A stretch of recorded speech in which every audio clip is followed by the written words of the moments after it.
तो गाइस अब हम स्टार्ट कर रहे हैं फ्री कंसेंट से। अब मैं थोड़ा सा अपनी स्पीड बढ़ाऊंगा यार, हम लोग थोड़ा सा ज्यादा डिटेल में चले जाता हूं मैं, और मेरे को आदत है वही, मगर इसको रिवीजन के हिसाब से रखते हैं।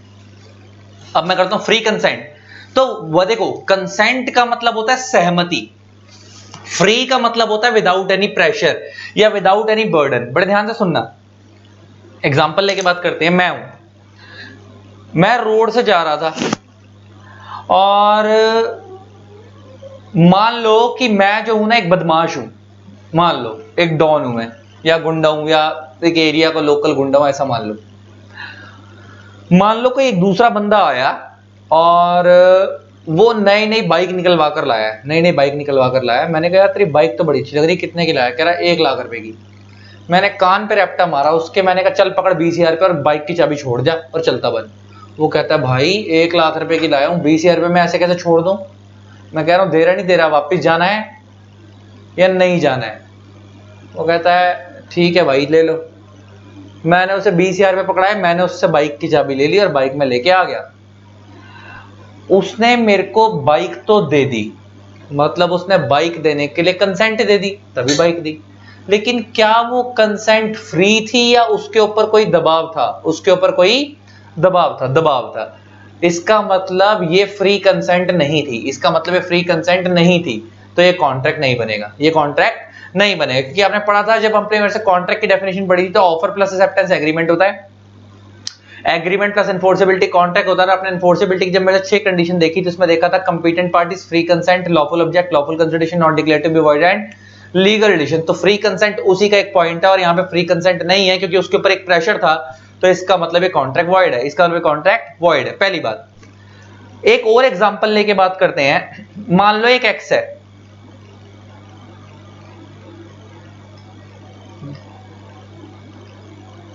एक वाई है। ये एक्स है बॉयफ्रेंड,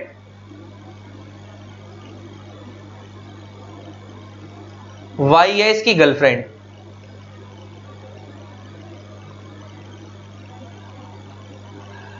एक्स और वाई कहते हैं कि चल भाई, एक्स कहता है, sorry wait wait wait wait wait,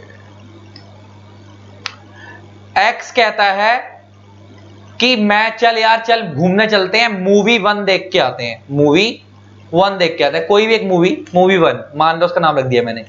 Y कहती है नहीं, मूवी 2 देखेंगे, 1 वाली नहीं देखेंगे, 2 वाली देखेंगे। क्या ये दोनों एग्री कर रहे हैं? नहीं। क्या ये दोनों सहमति दे रहे हैं? नहीं। दोनों ने मिलकर डिसाइड करा, ना तेरी ना मेरी, एक काम करते हैं मूवी 3 देख के आते हैं। क्या दोनों एग्री कर गए? राइट, ये तो एग्री कर गए। अब आती है बात, अब मूवी 3 के लिए एग्री तो कर गए, अब बात आती है कि कितने बजे वाला शो देखना है। एक्स बोलता है कि सुबह 10 AM वाला शो देखना है। मान लो दिन में 3 शो चलते हैं, एक्स कहता है सुबह 10 AM वाला शो देखना है।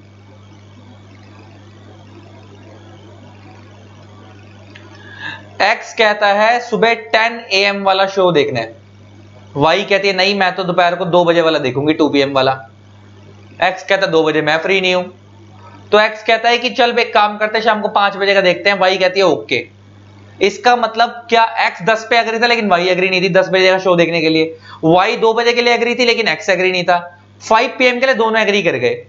इसका मतलब यहां पे कंसेंट फ्री हो गई। अब जरा मैंने क्यों पढ़वाया, when 2 or more person are said to consent free when they agree upon same thing in the same sense. What is same thing? Same thing means movie, दोनों एक ही मूवी के लिए एग्री कर गए। सेम सेंस मींस दोनों एक time के लिए एग्री कर गए। सेंस मींस उनकी सेंस सेम थी, 5 PM के लिए। ये बात समझ आती है? Same thing in the same sense. तो दोनों वर्ड पे मैंने फोकस करके समझा दिया कि फर्क क्या है। तो when 2 person agree upon same thing in the same sense, that is free consent। क्या ये 5 बजे देखने के लिए और मूवी 3 देखने के लिए इनके ऊपर किसी ने कोई बर्डन डाला? नहीं, दोनों ने फ्री में मतलब फ्री कंसेंट दिए विदाउट एनी प्रेशर। तो नीचे there should be perfect identity of mind, एक लैटिन वर्ड है कंसेंसस एडिडम, है ना, एक लैटिन वर्ड है। और सीए वाले बच्चों के लिए तो पहले जब सीपीटी होता था ना, इसके ऊपर एमसीक्यू बन जाता था, और आज भी वो पूछ लेते हैं, और सीएमए वाले बच्चों को तो एमसीक्यू में पूछ लिया जाता है इसको। तो there should be perfect identity of mind, consensus ad idem, मतलब regarding the subject matter of contract. What is subject matter? Subject matter means मुद्दा जिसको लेके कॉन्ट्रैक्ट किया जा रहा है। एग्जांपल, 2 बंदे मिलके कहते हैं मूवी देखने चल रहे हैं, तो सब्जेक्ट मैटर क्या है? मूवी। 2 बंदे मिलके कह रहे हैं चल ये वाली बाइक खरीदते हैं, तो इधर आपस में डिसाइड कर रहे हैं कि मैं बाइक बेच लूंगा, ये तो ये वाली बाइक खरीद लियो, तो मतलब बाइक को लेके बात हो रही है। सब्जेक्ट मैटर क्या है? बाइक। इसके लिए जब दो बंदे सेम चीज पे एग्री करते हैं, दैट इज क्या है, subject perfect identity of mind. कहता है there should be perfect identity of mind regarding the subject matter of contract. मतलब कहता है जब आप कॉन्ट्रैक्ट कर रहे हो तो परफेक्ट आइडेंटिटी ऑफ माइंड होनी चाहिए। मतलब आप इसको हिंदी में बोलते हैं परफेक्ट आइडेंटिटी ऑफ माइंड को होशो आवाज में। तुमने सुना होगा ना, पिक्चरों में कभी देखा हो, डायलॉग मारता वकील बोलते हैं या वो जजमदीद गवाह बोलते हैं, मैं जो कह रहा हूं अपने होशो आवाज में कह रहा हूं। तो perfect identity of mind means आप अपने सोच समझ के डिसीजन ले रहे हो, आपके ऊपर किसी ने कोई प्रेशर नहीं डाला है। जो पहले बाइक वाला एग्जांपल दिया था मैंने कि मैंने उससे रैप्टा मार के बाइक छीन ली, वहां मैंने प्रेशर डाला था उसके ऊपर, मैंने क्या डाला था, प्रेशर। लेकिन केस 2 जब मैंने उसके ऊपर प्रेशर नहीं डाला, केस 2 जब हमने मूवी 3 वाली गर्लफ्रेंड बॉयफ्रेंड वाला एग्जांपल लिया, तो मूवी 3 के लिए एग्री करे, 5 बजे के शो के लिए एग्री करे, तो उस पर कोई प्रेशर नहीं था। इसका मतलब दोनों की परफेक्ट आइडेंटिटी ऑफ माइंड थी। दोनों की क्या थी, परफेक्ट आइडेंटिटी ऑफ माइंड। अब आता है meaning of free consent. Law कहता है अगर किसी कॉन्ट्रैक्ट में ये 5 चीजें नहीं है तो कंसेंट फ्री है, तो कंसेंट फ्री है। लॉ कहता है अगर किसी कॉन्ट्रैक्ट में ये 5 चीजें नहीं है तो फ्री कंसेंट है, तो फ्री कंसेंट है। पहला है कोअर्जन, नेक्स्ट है एंटी इन्फ्लुएंस, तीसरा है फ्रॉड, चौथा है मिसरिप्रेजेंटेशन, पांचवा है मिस्टेक। अभी इन सबको वन बाय वन पढ़ेंगे। तो लॉ कहता है कि अगर किसी कॉन्ट्रैक्ट में ये 5 चीजें नहीं है तो फ्री कंसेंट है, तो क्या है, फ्री कंसेंट है। अब जरा समझते हैं one by one, what is coercion, what is anti influence, जरा समझना।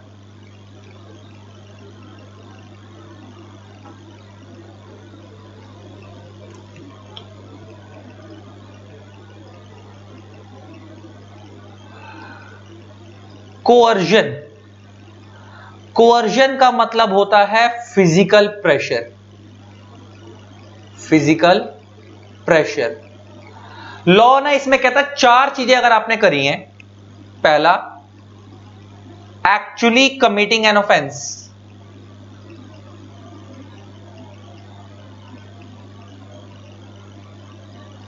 Forbidden by IPC, forbidden by IPC. What is IPC, अभी मैं बात करूंगा, इंडियन पिनल कोड। और threatening to commit an offence,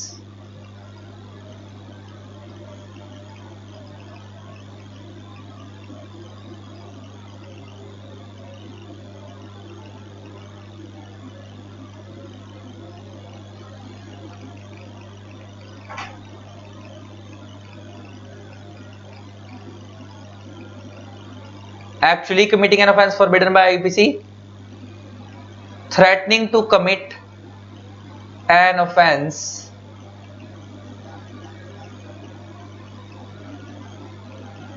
forbidden by IPC। Next point है और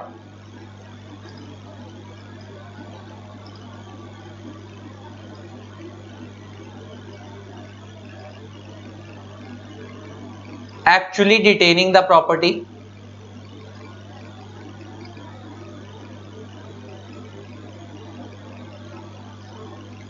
or threatening to detain the property।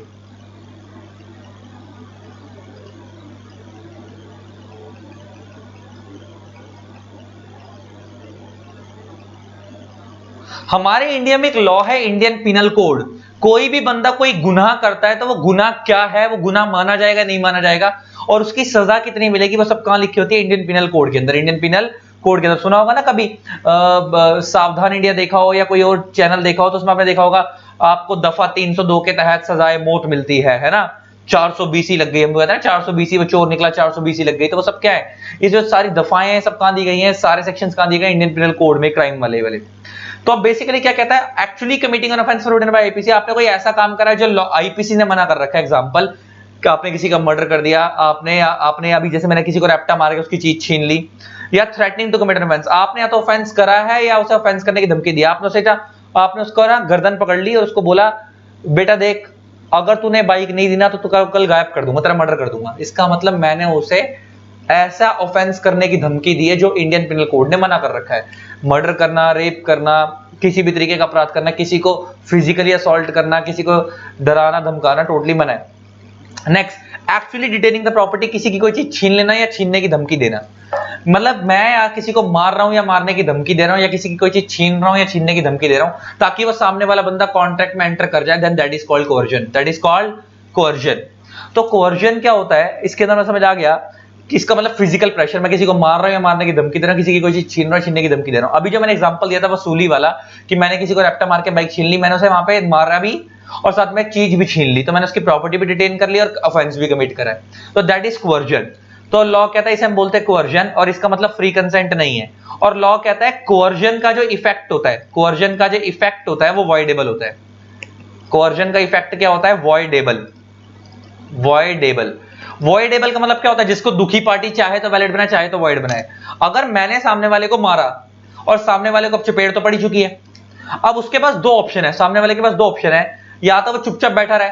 अगर वो चुपचाप बैठ रहा है इसका मतलब वो चुपचाप शांत है, क्योंकि उसको डर है कि यार अगर मैंने आज इसके अगेंस्ट कंप्लेंट कर दी, कल को मैं जेल में चला गया, ये बंदा जेल में चला गया, जेल से निकलेगा फिर मारेगा, तो चल जो हो गया मेरे साथ हो गया, अब छोड़ चुप रहो, है ना, कुछ ऐसे भी लोग होते हैं। तो इसका मतलब उसने मेरे अगेंस्ट कोई एक्शन नहीं लिया, तो इसका मतलब जब मैंने उससे चीज छीनी उसने उस कॉन्ट्रैक्ट को वैलिड बना दिया, उसने उसे वैलिड बना दिया। लेकिन अगर वो मेरे ऊपर एक्शन ले लेता और कोर्ट में जाके मेरे अगेंस्ट कंप्लेंट कर देता, थाने में जाकर मेरे से पुलिस वाले कहते हैं इसको इसकी चीज वापस करो, इसका मतलब उसने उस कॉन्ट्रैक्ट को खत्म कर दिया, इसका मतलब उसने कॉन्ट्रैक्ट को वॉइड बना दिया, उसने उस कॉन्ट्रैक्ट को या एग्रीमेंट को वॉइड बना दिया। तो इसको हम बोलते हैं कोवर्जन, इसे हम क्या बोलते हैं, कोवर्जन। तो कोवर्जन मींस फिजिकल प्रेशर, किसी को मारना है, मारने की धमकी देना, और ये जो कोवर्जन है ये क्राइम है as per Indian penal code, और इसका जो इफेक्ट होता है वो क्या होता है, वॉइडेबल। इसका इफेक्ट क्या होता है, वॉइडेबल। तो ये मैंने तुम्हारे को कराई दिया कोवर्जन, अब हमने पहला पढ़ लिया। अब नेक्स्ट करेंगे अनड्यू इन्फ्लुएंस, जरा समझाता हूं क्या है। एक्ट्स फॉरबिडन बाय आईपीसी मतलब मना करना, कोई एक्चुअली कमेंट्स कराए या किसी को मारने की धमकी दी है या किसी की कोई चीज छीनी है, छीनने की धमकी दी है ताकि सामने वाला बंदा कॉन्ट्रैक्ट में एंटर कर जाए, देन दिस इज कोवर्जन। और कोवर्जन का इफेक्ट क्या होता है, वॉइडेबल, मैंने तुम्हें बता ही दिया। नेक्स्ट आता है अनड्यू इन्फ्लुएंस। अब आता है अनड्यू इन्फ्लुएंस, जरा अब इसका मतलब समझो क्या है।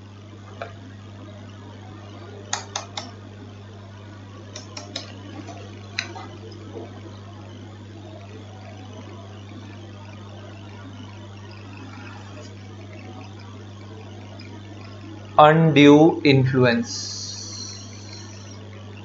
अनड्यू का मतलब होता है अनफेयर, इन्फ्लुएंस का मतलब होता है एडवांटेज उठाना। तो अनफेयर एडवांटेज उठाना, किसी बंदे की अनफेयर एडवांटेज उठाना। इसमें बहुत फेमस एग्जांपल है जो मैं अपनी क्लास के अंदर देता हूं, डॉक्टर पेशेंट वाला।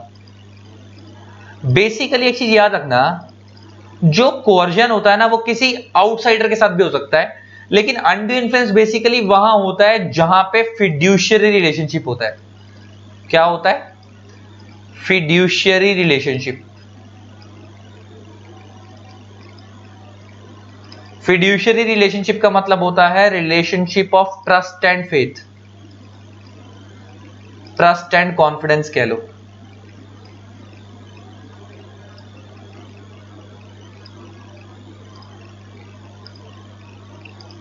फिड्यूशियरी रिलेशनशिप का मतलब होता है relationship of trust and confidence. ठीक, मतलब आप उस पर भरोसा करते हो। मान लो अब एग्जांपल लेके बात करते हैं, मान लो मैं डॉक्टर हूं, जरा ध्यान से सुनना, इसका एग्जांपल दे रहा हूं।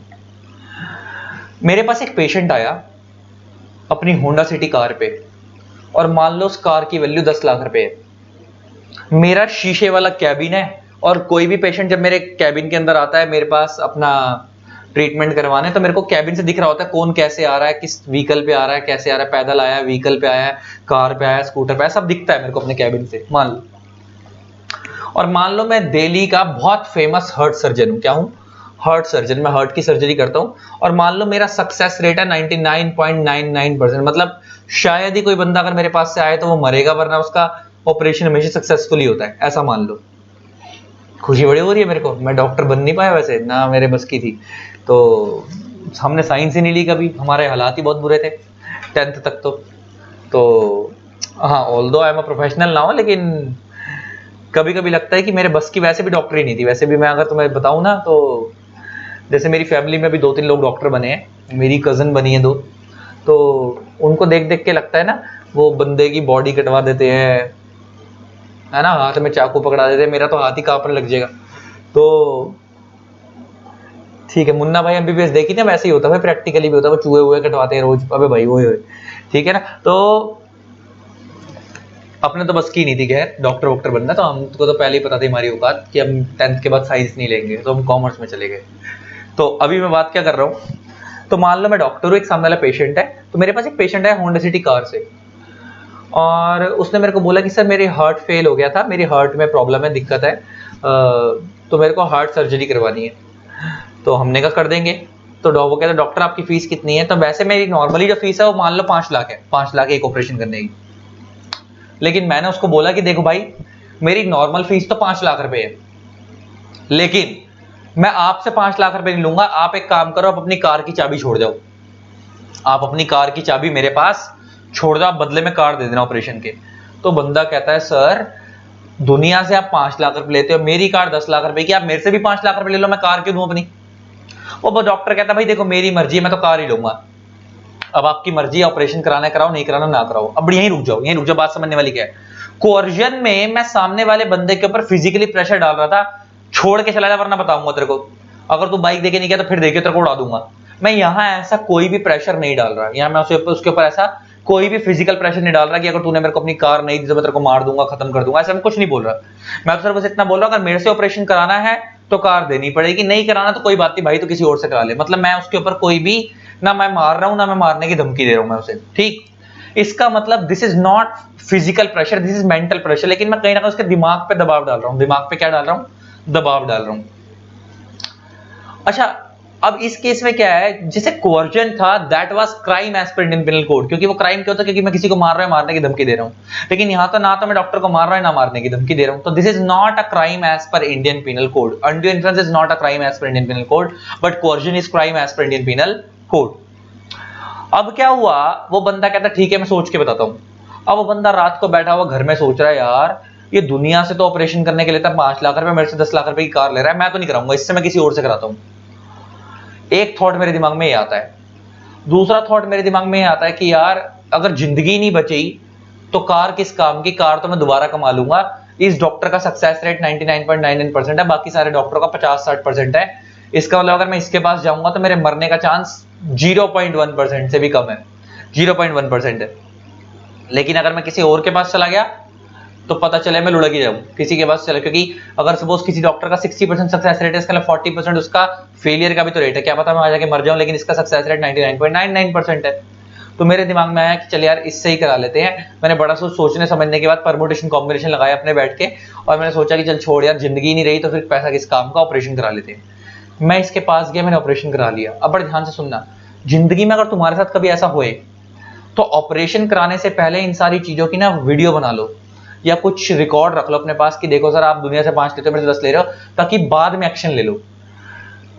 ऐसा मैंने क्यों बोला कि अगर तुमने रिकॉर्ड नहीं बनाया और बाद में ऑपरेशन करवाया, ऑपरेशन करा लिया और उसके बाद तुम उसके ऊपर केस करोगे डॉक्टर पे, तो डॉक्टर तो क्लियर कट बोलेगा कि भाई देखो मैंने क्या सबूत है कि मैंने इससे इतने पैसे लिए हैं, मैंने कोई से फोर्स नहीं करा, कुछ नहीं करा, इसने अपने बदले में दिया कार। लेकिन अगर तुम्हारे पास पहले से सबूत होगा कि इसने मेरे को मेंटली प्रेशर करा था, मेंटली प्रेशराइज करा था, इसने मेरा फायदा उठाया है, तो उस केस के अंदर अपनी पोजीशन का फायदा उठाया। सामने वाला डॉक्टर क्या कर रहा है, आपसे एडवांटेज उठा रहा है अनफेयर। अनफेयर कैसे, दुनिया से ले रहा है 5 लाख, आपसे ले रहा है 10 लाख, क्यों, क्योंकि आप उस पर ट्रस्ट कर रहे थे। इसलिए यहां पे क्या निकल के आ गया, फिड्यूशियरी रिलेशनशिप। आपका और डॉक्टर के बीच में क्या रिलेशन था, फिड्यूशियरी रिलेशनशिप था, क्योंकि आप उस पर ट्रस्ट करते रहे, आप उस पर भरोसा करते रहे, इसलिए आप उसके पास गए और उसने अपनी पोजीशन का फायदा उठाया।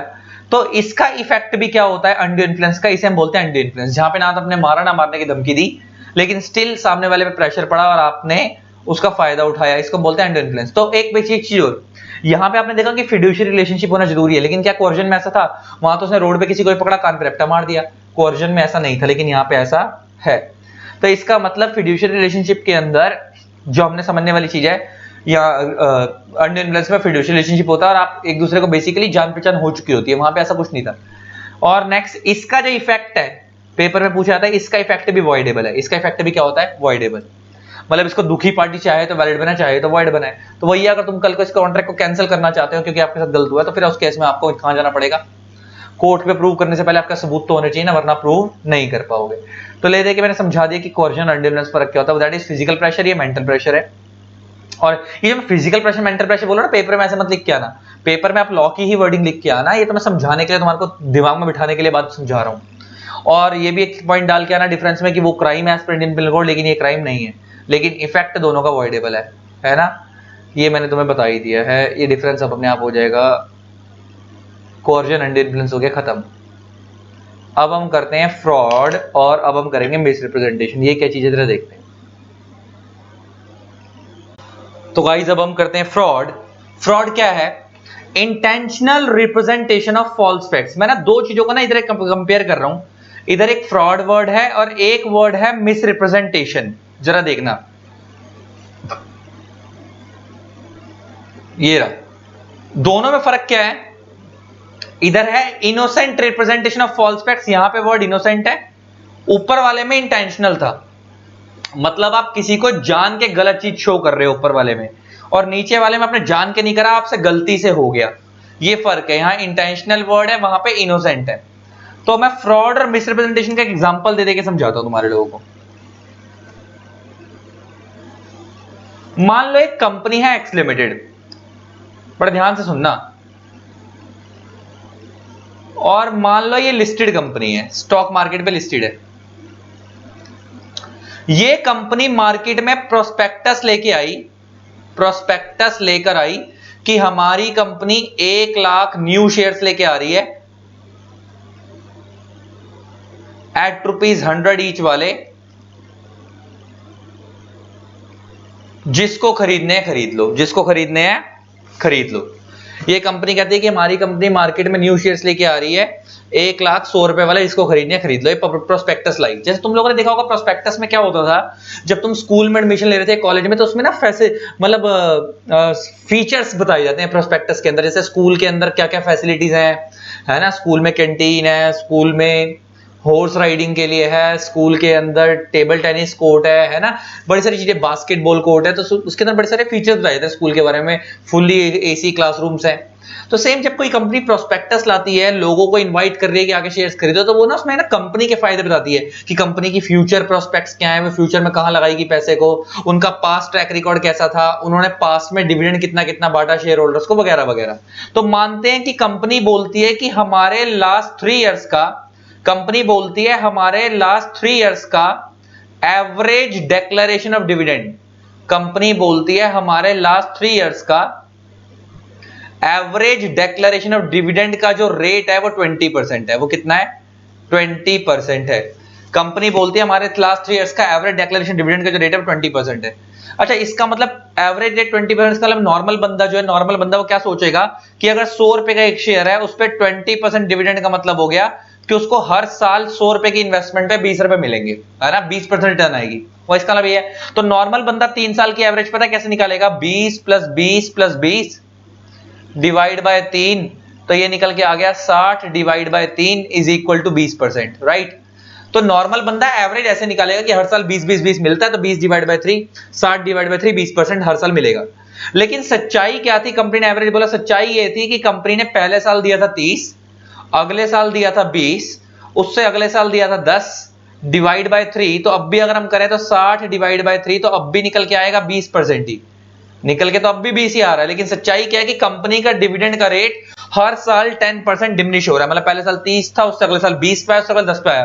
तो लॉजिकली जिस साल बंदा इन्वेस्ट करेगा उस साल तो उसको रिटर्न मिलेगी नहीं, उस साल तो उसको रिटर्न मिलेगी नहीं। इसका मतलब कंपनी फ्रॉड कर रही है। अच्छा, ये मैंने फ्रॉड क्यों बोला? क्योंकि हमारे इंडिया में लिस्टेड कंपनीज को रेगुलेट करता है SEBI, security exchange board of India. आप लोगों ने पढ़ा होगा 11th-12th में भी। तो सेबी की क्लियर कट गाइडलाइंस हैं कि आपकी कंपनी हमेशा पर ईयर के हिसाब से बताएगी, एवरी ईयर के हिसाब से बताएगी आप कितना दे रहे हो परसेंटेज में, एवरेज नहीं बताओगे, आप एवरेज नहीं बताओगे। और लॉ बोलता है कि आप एवरेज बता सकते हो अगर आपका डिविडेंड देने का रेट कंसिस्टेंट है। कंसिस्टेंट मींस अगर वो हर साल 20 दे रहे होते ना, तो वो एवरेज में बता सकते हैं कि हमारा 3 साल का एवरेज रेट इतना है। लेकिन अगर वो कंसिस्टेंटली नहीं दे रहे, तो उनको इंडिविजुअली खोल खोल के बताना पड़ेगा कि पहले साल कितना दिया, अगले साल कितना दिया, अगले साल कितना दिया, ताकि जो बंदा लगा रहा है पैसा वो सोच समझ के डिसीजन ले सके कि भाई देखो कंपनी का रेट हर साल तो गिर रहा है डिविडेंड का, लगाना है नहीं लगाना वो सोच ले। लेकिन तुम उसको अगर पागल बना रहे हो 3 साल का एवरेज बोल के 20, तो वो तो यही सोचेगा ना कि मेरे को हर साल 20 मिलेगा। लेकिन सच्चाई तो है कि कंपनी हर साल 10% से गिर रही है। तो लॉजिकली जिस साल उसने लगाया तो हो सकता है 30 से 20 पे आया, 20 से 10 पे आया, हो सकता है साल 0 हो जाए, डिविडेंड मिले ही ना। तो logically this is intentional representation of false facts. Company ने क्या करा है? इंटेंशनली आपके साथ गलत रिप्रेजेंट करा है, आपको फॉल्स फैक्ट रिप्रेजेंट करें। तो एक चीज समझना, फ्रॉड के अंदर ना 3-4 चीजें समझनी जरूरी है। एक तो इंटेंशनली किया होना चाहिए, नेक्स्ट आपको लॉस होना जरूरी है, लॉस होना जरूरी है। यहां पे जब आपने इन्वेस्ट कर दिया, अगर मान लो आपने शेयर्स खरीद लिया, ऐसा लॉस हो गया आपको, तो आपको तो नुकसान हो गया ना। आपने जब इन्वेस्ट कर दिया उसके अंदर आपको डिविडेंड पे, शेयर्स पे डिविडेंड मिला ही नहीं, तो आपका लॉस हो गया। तो ये देखो, कहता है intentional representation of false facts is fraud. In order to commit fraud the party had made a wrong representation of facts, party ने रॉन्ग रिप्रेजेंट करा है। The misrepresentation was made wilfully, उन्होंने जान के करा, कंपनी से जान के करा है। The misrepresentation was made with the view to deceive the other party, सामने वाले को धोखा देने के लिए करा है। सामने वाले कौन है? शेयर होल्डर्स, धोखा उन्होंने दिया। ये डिसीव मींस धोखा देना। The other party is actually deceive, सामने वाले के साथ धोखा हो गया, जब उसने शेयर खरीद लिए तो उसका धोखा हो गया ना। And the other party suffered a loss, loss कैसे हो गया? डिविडेंड मिला ही नहीं उस साल, क्योंकि कंपनी ने तो 30-20 दिया था, तो चौथे साल उसको डिविडेंड मिला ही नहीं। ये बस, बाकी के सारे पॉइंट आप अपने आप पढ़ना, क्योंकि हम पढ़ाने बैठूंगा तो और टाइम लगेगा। Silence, when can silence be treated as fraud, आपको ऊपर बेसिक चीज समझ आ गई, समझ आ जाएगा। ये बहुत टेक्निकल टॉपिक, इस पर टाइम लगता है, ये आपके लिए होमवर्क है। जो हमारे क्लास वाले बच्चे उनको मैंने डिटेल में कराई रखा है। अब आता है मिस रिप्रेजेंटेशन। अब क्या आता है? Miss representation. अब व्हाट इज मिस रिप्रेजेंटेशन, जरा इसको समझते हैं क्या चीज है। मैंने तुम्हें बताया ना, मिस रिप्रेजेंटेशन का मतलब क्या होता है? मिस रिप्रेजेंटेशन का मतलब क्या होता है? Innocent representation of false facts, innocent representation of false facts. अभी देखते हैं क्या है। अच्छा, एक चीज और, बच्चा पूछता है कि सर फ्रॉड का इंपैक्ट क्या होता है? फ्रॉड का इफेक्ट भी वॉइडेबल होता है। दुखी पार्टी चाहे तो वैलिड बनाए, चाहे तो वॉइड बनाए। अब आता है मिस रिप्रेजेंटेशन। अब आता है मिस रिप्रेजेंटेशन, ये क्या चीज है जरा देखते हैं। मिस रिप्रेजेंटेशन क्या चीज है जरा देखते हैं।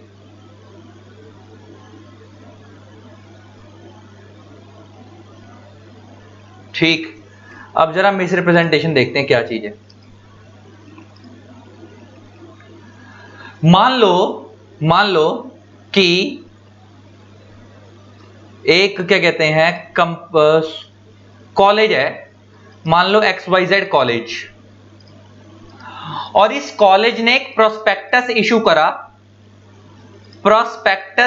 करा, और उस प्रोस्पेक्टस में लिखवा दिया कि जिस बच्चे के 90% से ऊपर मार्क्स आएंगे वो आकर एडमिशन ले ले। लेकिन ये थोड़ी कि 90 से ऊपर आकर एडमिशन ले ले तो मतलब ले लें, मतलब उसके बाद फिर क्या होगा? कट ऑफ डिसाइड होगी, सीट्स तो लिमिटेड होती है, तो 90 वाले जाकर अप्लाई करें। अब उसके बाद अप्लाई करने के बाद कट ऑफ के बेस पे निकलेगा आपके 90 से ऊपर वाले, मतलब एलिजिबिलिटी से 90 वाले हैं, 90 से ऊपर वाले। अब उसमें से किसको वो रखेंगे, एडमिशन देंगे, किसको देंगे, वो डिपेंड करता है किसके ज्यादा परसेंट है। हो सकता है 94 वाले बहुत हो, 95 वाले बहुत हो, आपका नंबर आए ना 91 92 पे। तो मान लो एक प्रोस्पेक्टस वाले हैं, कॉलेज वाले हैं, उन्होंने एक प्रोस्पेक्टस इशू करा, और उसमें उन्होंने बोला जिस बच्चे के 90% से ऊपर मार्क्स है वो आकर एडमिशन ले ले।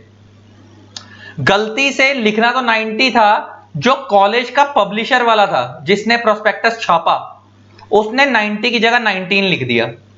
जितने 90 की जगह 19, और जितने फेल वाले बच्चे थे ना, मुंह उठाकर सारे कॉलेज में पहुंच गए। तो क्या अब कॉलेज वाले उनको एडमिशन देंगे? नहीं देंगे। ऑब्वियस सी बात है कि कॉलेज की तरफ से गलती हुई है। लेकिन अब एक चीज ध्यान सुनना, क्या ये कॉलेज वालों ने जान के करा या गलती से हो गया? इंटेंशनली करा या इनोसेंटली हो गया? इनोसेंटली हो गया। This is miss representation. Represent तो आपने यहाँ पे गलत ही करा है, 90 की जगह 90, लेकिन आपने जान के नहीं करा। ऊपर वाले एग्जांपल में वो डिविडेंड वाले में जान के करा था, यहाँ गलती से हो गया। This is misrepresentation. तो इसके हमने पढ़ लिया इनोसेंट रिप्रेजेंटेशन, फॉल्स फैक्ट्स। अब एसेंशियल्स क्या है मिस रिप्रेजेंटेशन के? पहला, by a party to the contract होता है, the party makes representation, the representation is false. वही वाली बात है, पार्टी टू द कॉन्ट्रैक्ट कौन है? कॉलेज और बच्चे।